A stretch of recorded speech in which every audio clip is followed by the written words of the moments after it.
Hello everyone, welcome back to my channel. Okay, let's continue the circle theorem.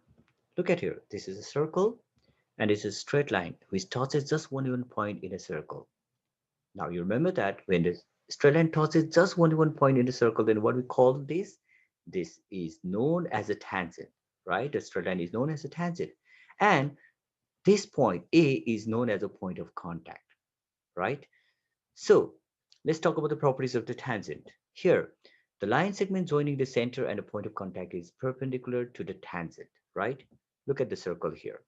You can see here TN is a tangent. Now, if I join O and A, so that is a center and a point of contact, and what will happen? This OA will become perpendicular to TN. So we can say here angle OAN is equal to 90 degree, right? So remember, this is one of the very important property here, right? The line segment joining the center and a point of contact is always perpendicular to the tangent, right? Look at this example. Here, in this figure, the given is Tn is a tangent and A is a point of contact, right?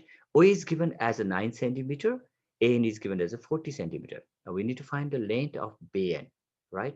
So how can we find the length of Bn? Okay, let's use the property of the tangent, right? We know that OAN, angle OAN is 90 degree. Why? Because OA is perpendicular to TN. We've already discussed about the property of the tangents, that the center and the point of contact. The line segment joining the center and the point of contact is perpendicular to the given tangent, right? So here OA is perpendicular to TN. So that's why angle OAN is 90 degree. Okay, now look at here. When angle OAN is 90 degree, what will happen?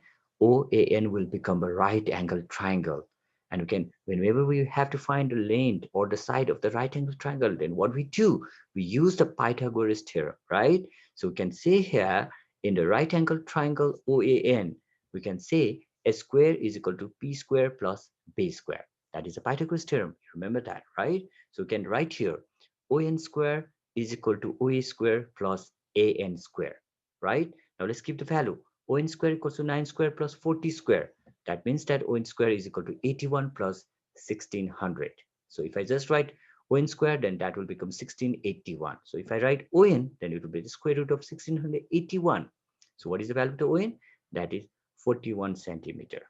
Now, we can say here ON is equal to OB plus BN. Why? This is a whole part exam.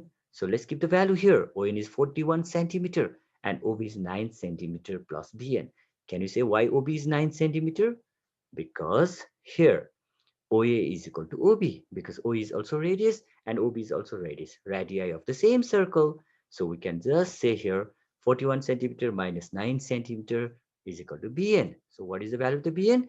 That is 32 centimeter, right? So let's see one more example here.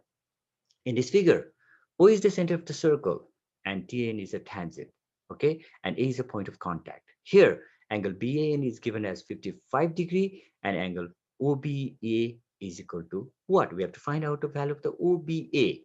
Now let's see here. How can we find the value of the OBA? Look at closely the triangle OAB. OAB is the isosceles triangle. Why?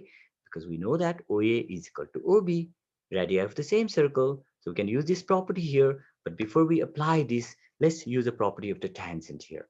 The first property we just discussed, that OA will be perpendicular to TN, right? So we can say here angle OAN is equal to 90 degree. Why? Because OA is perpendicular to TN, property of the tangent, right? Now, when we just write here, we can just simply say here OAN is equal to OAB plus BN. See, it's a two part. Here, whole angle OAN is is the sum of angle OAB and plus angle BAN. This is the whole part axiom, right? So let's keep the value here. OAN is 90 degree, we keep it, and OAB plus BN is 55 degree. That means that 90 degree minus 55 degree is equal to angle OAB. So what is the value of OAB?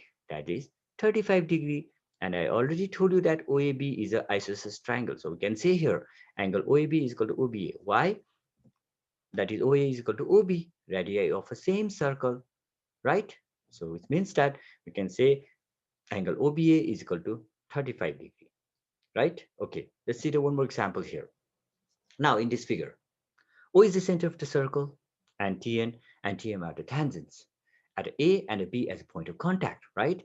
ACB is given as a 75 degree. So we need to find out here the value of the ATB. So let's see how can we find this. Now, at first we can say OAT is equal to 90 degree. Okay, why? OA is perpendicular to TN, property of the tangent.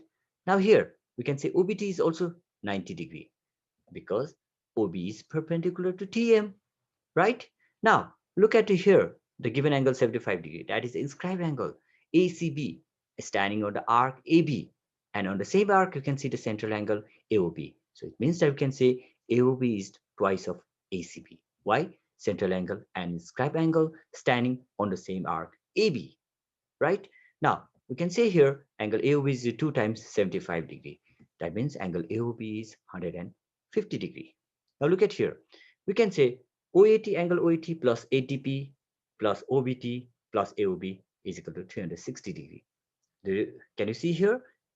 OATB is a quadrilateral, right? Not a cyclic quadrilateral, it's just a quadrilateral. And in a quadrilateral, sum of angles is always 360 degrees. So we can say here sum of angles in a quadrilateral, right? So let's keep the value here. OAT is 90 degree plus angle ATB plus 90 degree plus 150 degree is equal to 360 degree. Now, adding all these angles, we will get here angle ATB is equal to 360 degree minus 330 degree. 90 plus 90 plus 150 degree, right? Now it means we get angle ATB is equal to 30 degree. Okay,